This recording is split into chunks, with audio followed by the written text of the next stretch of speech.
Hey, this is Charles from Map Syndicate, and today I'll be covering affiliate marketing secrets on quitting your 9 to 5 job fast. So, before I jump into this, I want to set up your expectations because a lot of people will see posts online, videos showing this is how I made X amount of money within a couple months and I'm able to retire. So, that's get rich quick stuff. This is not what this is about.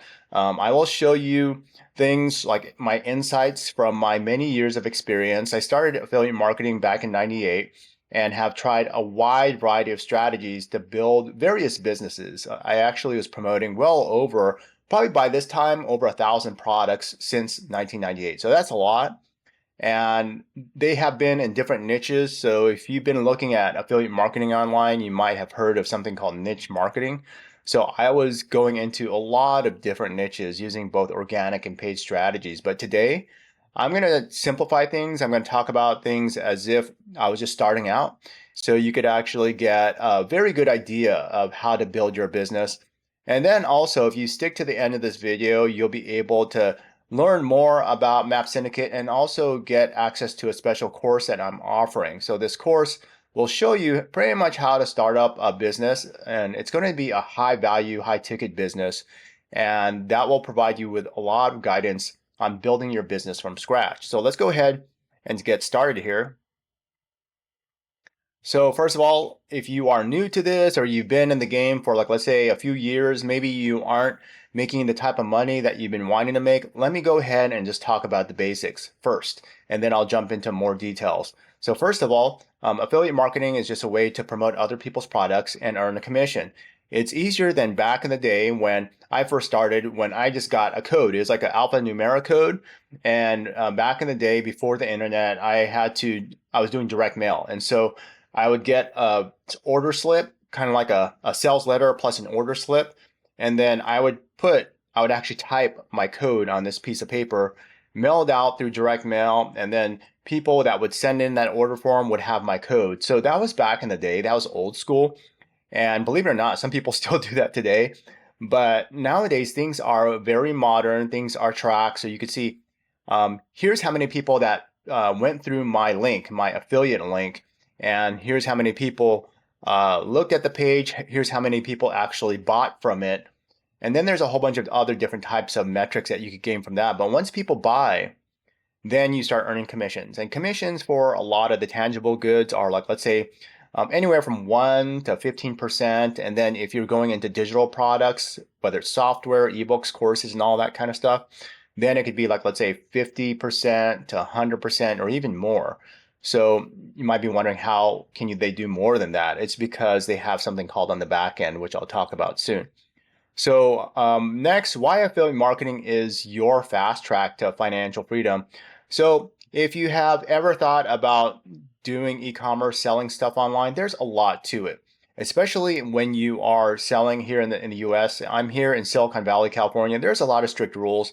You got to get a business permit. You got to get a business license to be able to sell these goods. You got to be able to find sources of these different types of products. Some people have used places like Alibaba where you get stuff from another country and it's very cheap stuff. But and then they put a markup on it here in the United States. And there's a lot of other ways. There are domestic sellers as well, or distributors. So what I thought about when I first got started is that I had a kid, and it was a newborn, and then I'd say that I remember days when I had to wake up 1 o'clock, 3 o'clock in the morning.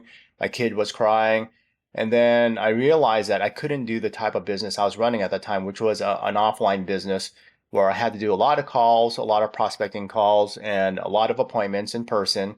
And I realized that I was so tired. I wanted to find a different way to do this. And also, even with advertising, advertising was very expensive for some of these offline businesses. And so I realized that I wanted to find a way to do things more effectively. So I started doing pay-per-click advertising, paid advertising, learned a big lesson because I dumped thousands of dollars overnight pretty much.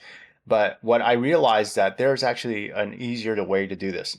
In fact, I found a way to promote the type of business I was doing at the time as an affiliate. So I didn't have to do the sales calls. I didn't have to do the appointments on my own. I could actually just refer others in other states as well. So that was interesting because in that type of business, I would have to get, again, a license and permit in my local town. But as an affiliate, I didn't have to, I was not actively selling. I was promoting somebody else that was selling those products. And so there's a low barrier to entry. The cost is relatively small compared to traditional businesses. And I mentioned flexibility. I could do it anytime, anywhere in the world, pretty much. I think the only place I wasn't able to do it was in China because they have like the Great Firewall. And so I wasn't able to do it there. Some sites were blocked, some weren't. It's kind of weird because all the sites were legit, but it's very scalable. I'm here again in the United States. I'm here in Silicon Valley. I could scale my business, and there are so many different ways to do that, whether you're doing paid or free organic strategies. And the first thing that you need to do first when you are considering a business is think about what direction you want to go. Who is your crowd? Who's your audience you want to promote to? And which one is lucrative? Because people that talk about passions, sometimes they're not lucrative. And if you're trying to build a business where you're making six figures or even want to make 7+ figures, not all businesses can do that. So you got to figure out which niches are profitable, align with your interests, the ones that you are interested in the most. Sometimes I think about it as a means to an end. There's a lot of people that get involved in affiliate marketing. It's not because they super love like creating content or building up influence on social media. It's not because of that, because they think about the end goal. What is your end goal, and what are the means to do it that you are actually able to do, capable of doing, and wanting to do? So that's actually a big deal. You still got to do work, and there's a bunch of keyword research tools, niche research tools to find trends and find out what's working. But simply, if you're just getting started, you could pretty much go to trends.google.com, or you could go ahead and just look at YouTube. Look at what videos are very popular for your type of audience that you want to promote to. But I would say that the big three are health, wealth, and uh, relationships, whether that's dating, whether that's connecting with people, even as a non-partner, non-dating, you could still build relationships and network with people. There's so many things in this that are evergreen. They're evergreen things that will have like a internal interest for many, many years to come because they've been around since we were created pretty much. People just have these desires, of course, to be healthy and to be wealthy and to actually have good connections with people. And I decided to stick with the make money online niche because I realized in the last, like, let's say 5 years, when people had to be locked down in their homes, I realized that making money online wasn't as heavily impacted compared to, like, let's say travel. Even dating was impacted. People couldn't go out. Even with health, people couldn't go to the gyms. People had to find alternative strategies to work out and be healthy. So people still wanted to make money online. They were stuck at their homes and they could actually build a business online. And that's why I went this direction. Building an online presence, your first steps. So choose which platform you want to build upon. I have assets across blog, social media, and video, but I'd say if you're just getting starting out, you could just go on one platform and dominate it. One of my favorite platforms right now is YouTube. It's easier for me compared to blogging. It's actually, have seen results faster than social media, and that is my primary strategy right now. But I do use social media. I use blogging, and I'm at a stage in my career where I want to become better at social media. I've been blogging since blogs came out, even before websites were a thing, niche websites were a thing. I created my first website in 1994. I was helping agency owners, I was working as an agency, helping out business owners build their businesses online. And so that was back in 96. So I've been doing that for a long time. But I realized that with YouTube, you are tapping into a platform with a lot of authority. And there are so many people, so many video creators, whether they show their face or they don't, they can build a big business. And you'll see that when you go on YouTube. Problem is with YouTube, and just like any other platform, you'll find a lot of information there, and there's a lot of people, and I feel that they've made it big from just posting a lot of content that doesn't work. It's just viral content or people that just want to get clicks, like clickbait. And so you got to be careful with that because there's a lot of that going on. And then best practices for creating engaging content that converts. one thing that's very simple for me is the content.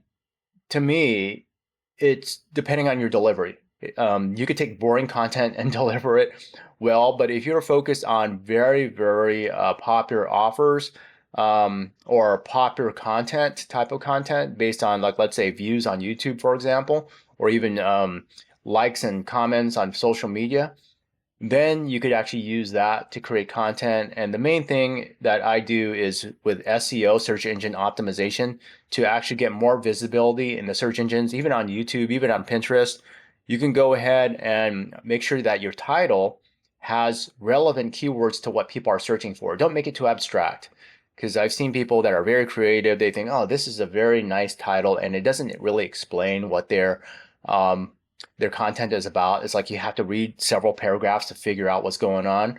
So that's the big thing. You want to make sure that you set up the expectations with your title, and even in the first paragraph and as you progress through the content, things have to be relevant to that title. That is actually the big advice, and providing topics that are relevant to your title. That is probably the biggest tip that I can give you, because people that are not experts in SEO, if you just do that, it will help you get a lot of traffic. And of course, there are topics that are more competitive than others, but I think that if you are creating content for the long term and you're creating content for your audience, especially on YouTube, you'll get a lot of traffic through people typing in words, as well as amount of views that YouTube serves through their algorithm, just people browsing around. So there's a lot of traffic there. Next thing, selecting affiliate programs. So as far as the criteria, what's interesting is that on ClickBank, which is a very popular affiliate network, I used to mention a lot of things about gravity score, but I'd say that a lot of my success came from products that didn't have extremely high gravity scores, because when you tap into extremely trendy products, they have a lot of competition. So I stick to evergreen products, which are not typically the most trendy products, but evergreen allows you to promote a small set or even one product for a very, very long time. And I do this with high ticket. I do it with high ticket or recurring offers because I want to see stable income. That's my thing. I want to look at products that provide a lot of value, that are being updated, not just static and old things that have been ignored for 20 years. That's not what I'm into. I'm into things that have a community, things that provide extreme value to the end user. So that's why I've been promoting a lot of high ticket versus low ticket. I promote both if they're part of the same funnel, but high ticket, I think it provides, in my opinion, a lot of value to the customers, especially in my niche where I'm helping people make money online.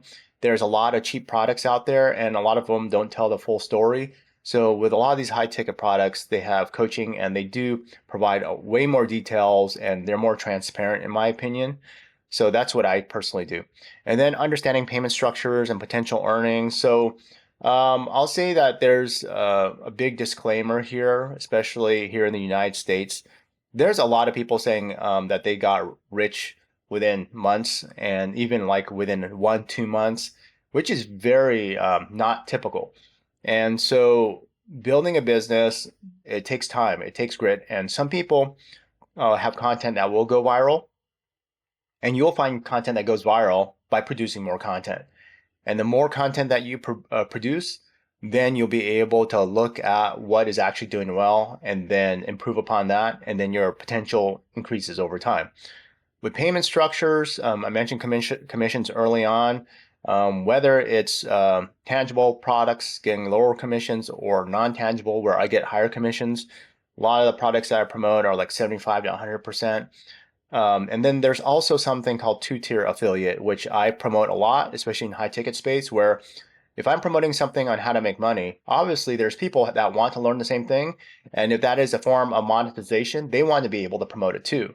And so this is not something where you have a whole bunch of levels. This is just a second tier, two-tier, which means that I could earn from people kind of like an override where I help people get into the business and then they can collect commissions. And sometimes it's low, sometimes it's like 2 to 5%, and then sometimes it's higher, 25 to even 50%.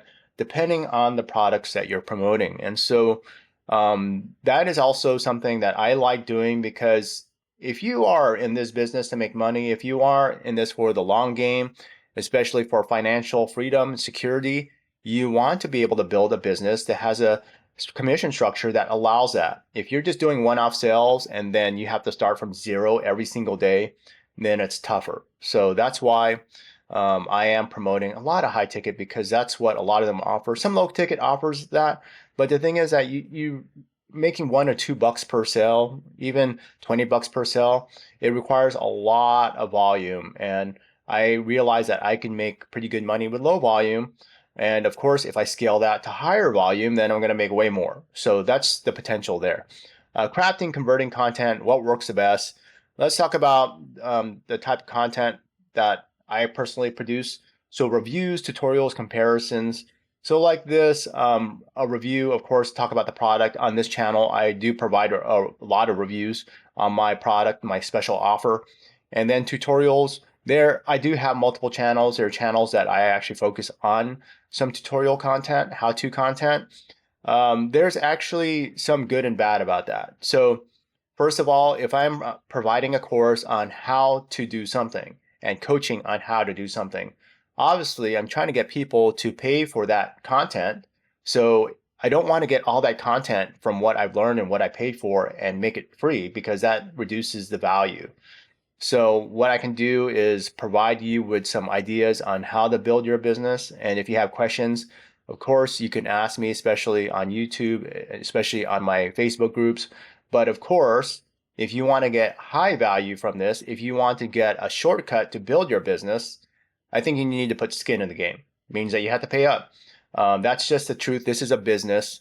And if you are the type of person that thinks everything's for free, then you could get a lot of content from YouTube, but it is not, to me, it's not the shortcut, because there's a bunch of BS there as well. So you got to filter that. You got to learn from that, unless you want to take a shortcut and put some skin in the game, meaning that you got to pay for the product. Techniques for effective storytelling in your promotions. So every now and then I'll weave in my personal stories. Just like earlier, I was talking about my kid, when my kid was born and all that stuff. There's a lot of things that I try to share along the way. And this helps build trust, helps let your audience connect, because that is like one of the biggest reasons why I started my business, to spend more time with my family and be flexible, be able to have a business where I can do this any time of day and do it any time in the world. I'm traveling in a couple of days, going to Europe. I'm here in Silicon Valley. So for me, having a business that I could actually create content and even schedule it out, it's pretty cool. I can't really do that easily in an offline business. Building trust, the importance of transparency with your audience. Of course, you want to be the type of person that doesn't BS. You want to be the kind of person that tells the truth to your audience. So when I first started this video, I mentioned that all these people that are saying that they got rich in like 1 to 3 months or something, it's highly unlikely. It's very unlikely. Some people can do that. I would say that there are some people that have a very special skill. They know, there's some people that are just extremely clever, and they're born in a certain way that allows them to be very, very clever.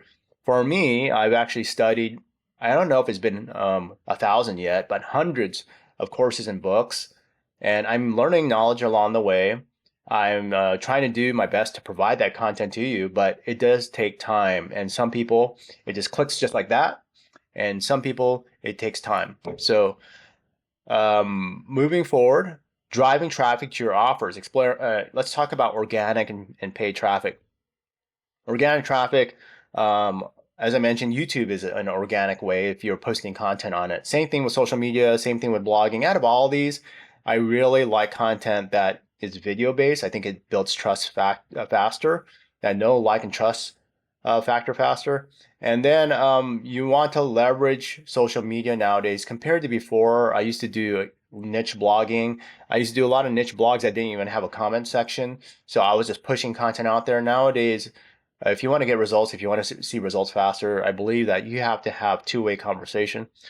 And the power of email marketing, a lot of these mediums that I've talked about, YouTube, Facebook, Instagram, TikTok, and all these kind of social media platforms, You don't own those. Your accounts, especially if you're very edgy, they could be terminated just like that, and you could lose what you built. So what you want to do is, of course, you want to follow the rules, follow the terms and conditions, but also you want to build your asset on the side, which is your list, your contact database. And through my business, I actually have built-in platform to actually collect leads. So that is what I personally do, but I also have other technology. If you want to look into email marketing, I'd say, sign up for my list because I actually have something that will allow you to build up your list and make money at the same time.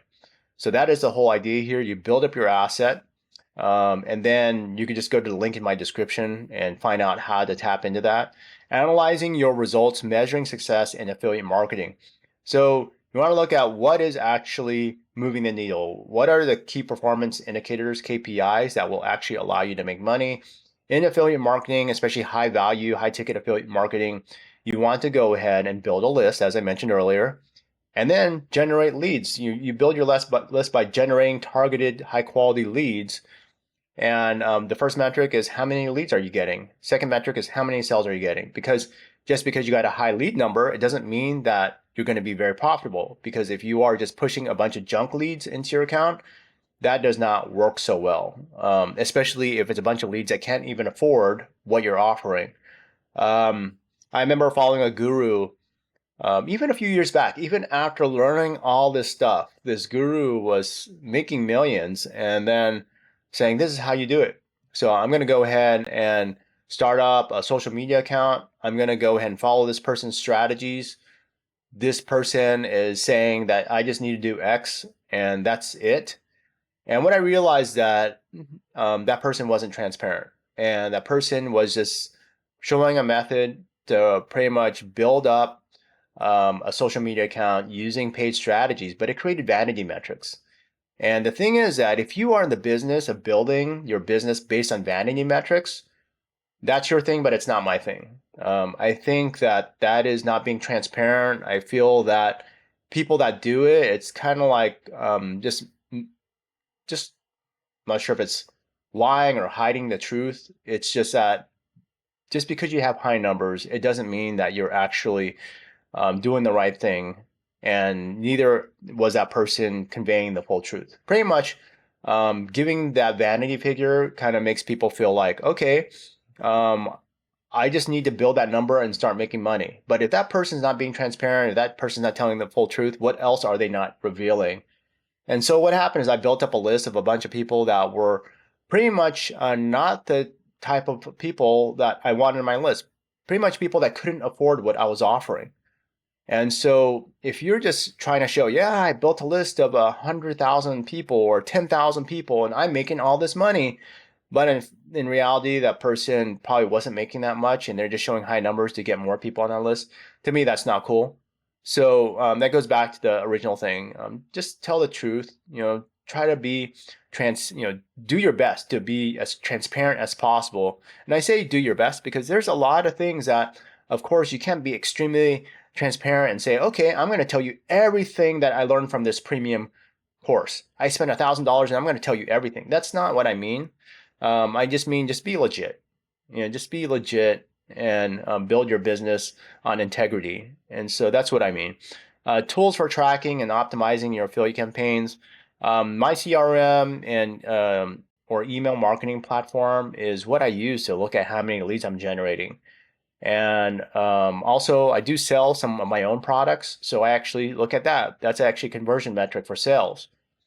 Uh, Beyond that, you're looking at your affiliate dashboard. Your affiliate dashboard, whatever product you're promoting, will show you how many hits and sales you'll be making.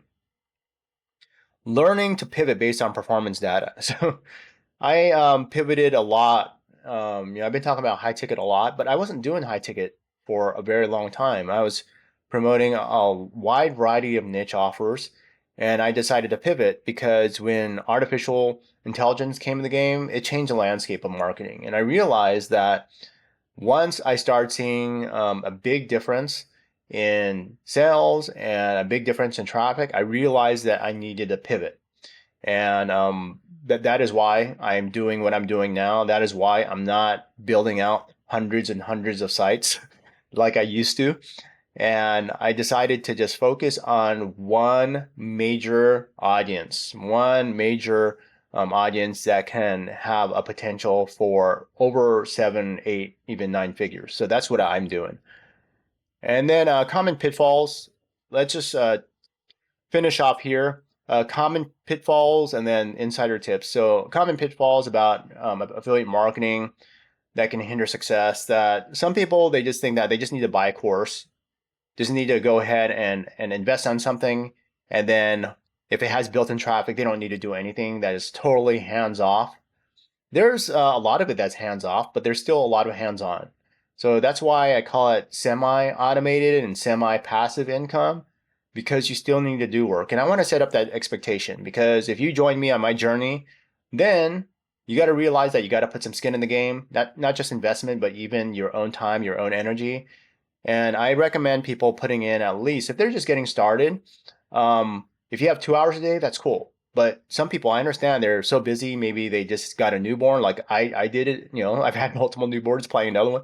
So if you're in that game, you just got to put as much time as possible. Even if it's 30 minutes a day, you got to put as much as possible, but you got to be consistent. And that's why I say you got to do it daily, just to build that habit. And that's what works in the search engines. That's what works in social media. It's because of the algorithm. Even if you can do a TikTok short, like a 7 second, 30-second video each day, that's better than doing nothing. How long does that take? 7 seconds. Maybe to upload it and all that stuff, maybe 1 to 5 minutes. So if you're telling me that you don't have 1 to 5 minutes a day, then there's a problem. That's more of a your own personal issue that's hindering your success. So got to do things that are daily. Time management challenges, as I mentioned, like for me, having a kid, doing a lot of different tasks, having to provide for my family, all these things, they're challenges along the way. Just because people are in a nice location, just because they are in a better financial situation, doesn't mean that they don't have challenges in their life. I'm living here in Silicon Valley. It's probably one of the most expensive cities in the world, I think. And it's home to like Google, and down the street is eBay from me, and 7 minutes, 10 minutes away is Apple headquarters, that big donut building. So that is, the company of iPhones and all that stuff and MacBooks. So there's a lot of money here, but there's still a lot of challenges that people face. So you got to find a way to just schedule that time. You got to make a decision. Making the decision to spend daily time is what you need to do. And then you carve out that time, and then you do your task. And all these things that you learn along the way, they might seem like it's a lot of work. So you need to break that down into daily tasks.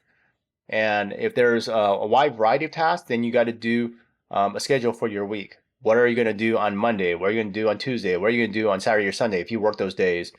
What are you going to do to actually get the results? And one very simple thing is create content.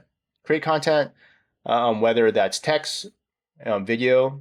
Some people just do podcasts through audio, but a lot of people that are podcasting nowadays are doing video as well. And then, of course, you got to be patient. You got to be persistent, consistent, and that's what allows you to win in the long game. So don't expect overnight riches. That rarely happens. So you got to think about this as a long game. This is a career. It's not something like, okay, I'm just going to win the lotto and that's all I need to do. Just telling you straight up. So just getting started, what are things that I wish I knew many, many, many years ago when I first got started? Focus on one audience and the type of problems that they're facing. Try to solve that one big problem, and that audience should be big. And that audience should allow you to build a lucrative business where you could potentially make 7, 8, 9 figures. That is what I'm talking about. Even though you might not make 7 figures overnight, which is silly to even think that way, you got to build up a business. In my opinion, if you're going to be putting your time, energy into this, and it takes time, and build this, for the long term, you got to build it for serving an audience that has that potential. Because if the potential is like only like let's say making $10,000 a year, even though that might be a short-term goal or whatever, That's a very tiny audience. And in my opinion, unless it's a hobby, it's not considered a business. Businesses are created to serve the population, to solve their problems, and of course, create a win-win situation. So your customer gets value and you get value, especially through profits. So that is what I wish I knew in the beginning. It seems so simple, but a lot of people, gurus, and all these courses might tell you otherwise. Especially in the early 2000s when I was building out my business, there were so many courses on niche marketing and building out hundreds of websites. And that is something that I don't really push nowadays to push, create a whole bunch of websites in a whole bunch of different niches. That's something that if you're doing it for one niche, one product or whatever, that's a different story because a lot of these types of people don't do that. But if you are building a business for long term, focus on one big thing. And also, if this is all overwhelming to you, focus on one big platform to promote on.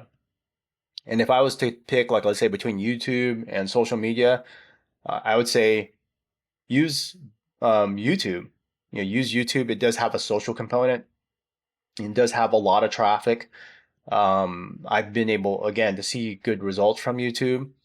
Social media, there's you could focus on that, but it takes a very different strategy. It requires a multi-pronged strategy, and I've learned on how to do that. And there's ways to do it. But if you want to just create a business where you're just pushing out content and then connecting with your audience, I would say YouTube is probably the most simplistic one, I would say.